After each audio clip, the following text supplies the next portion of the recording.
Jacob, darling, do join me.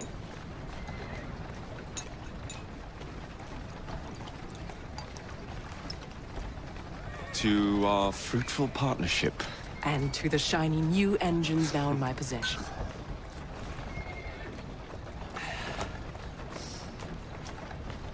Back to business. Millner's fled to the Thames, occupied with securing his ferry. It's all he has left. Protecting it with his life, no doubt. The very thing I want you to take. Just kill him. That's not your first glass of champagne, is it? Success is more intoxicating than alcohol, Mr. Fry. Then save a glass for me.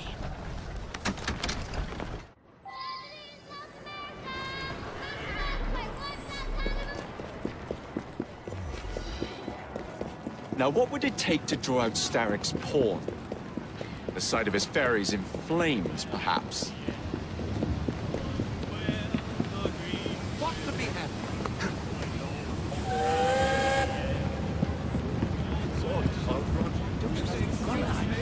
Perhaps he was speaking. So have I.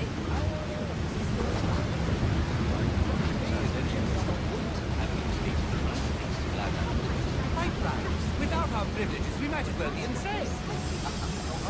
Well, Lord, common people need someone to look up to. Who else is there but us? Allows us to enjoy it all. It's a heavy burden to be sure, but one who must bear. Certainly.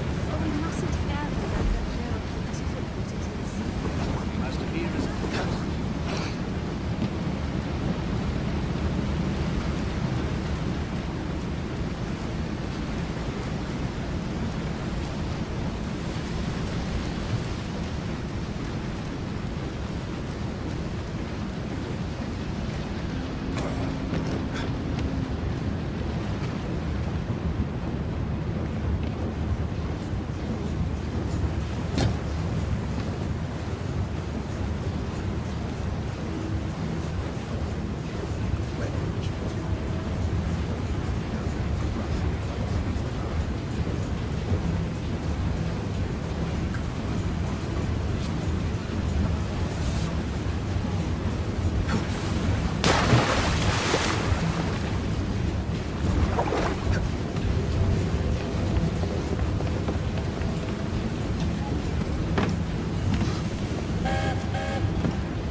Now to sink Millner's enterprise.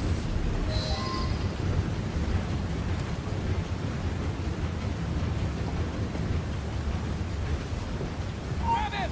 Drag him out! Snap his bloody neck! Stop that man!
Jesus, gunner's dead!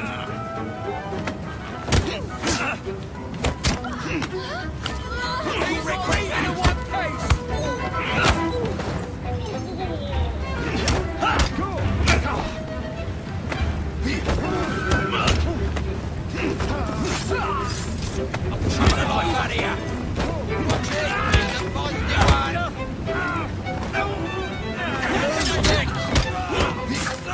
Snap his bloody neck!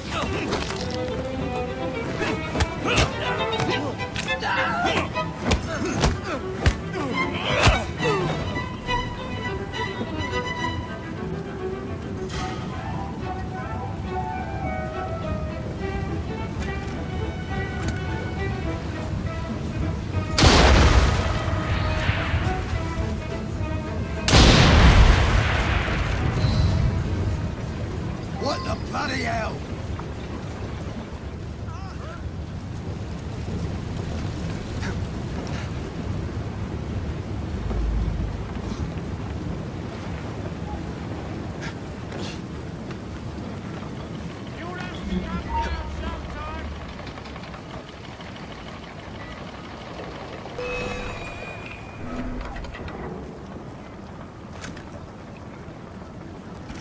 Dad! Keep it busy! I've got a shot at it! I've got you like a fish!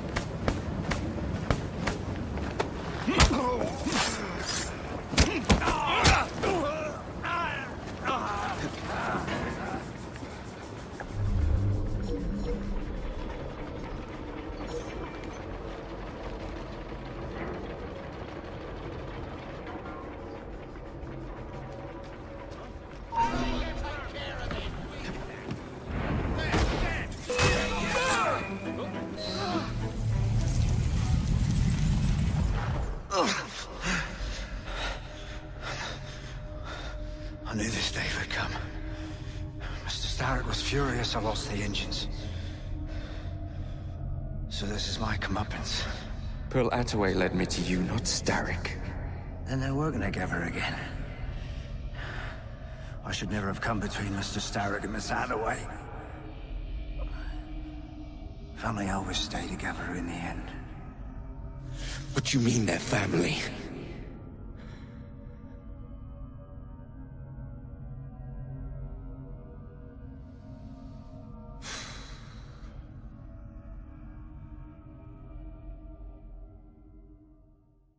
So here's a new one for you viewers. Jacob Fry, the biggest idiot in the game, and very balls out and hilarious like that, he decides to team up with what he thinks is the independent bus company manager, Pearl Attaway. Pearl is trying to take down the Starrick bus company in order to inject competition back into the transportation industry in London. Jacob does this by blowing up a bus depot, stealing buses, stealing combustion engines, and then killing the guy at the top of the company. He's able to do that all at once because Malcolm Millner's company didn't really pay for adequate security to their very expensive and very innovative combustion engine delivery.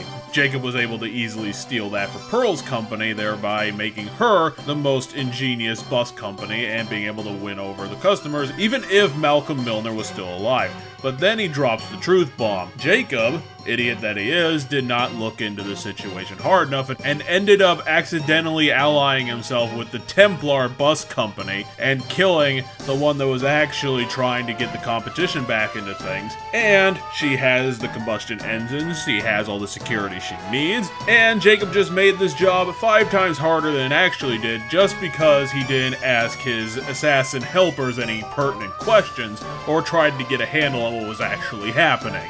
And after all of this, if Pearl dies, that means that London has no bus company, and one will have to be built up from grassroots efforts, abandoning the entire city to not having any public transportation, which is kind of necessary in the 19th century, when only the well-off or the middle class could afford any sort of horse-drawn carriage, otherwise you had to walk everywhere. So, thanks for doing that. You eliminated an entire market, and for what?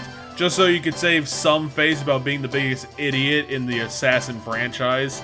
Great job, Jacob. I'm pretty sure that Mr. Green is gonna laugh his ass off when he hears about how badly you screwed up on this one. It's not even like Malcolm Millner had an interesting assassination. I think it was literally tacked on to the end of the stealing combustion engine mission for Pearl Attaway.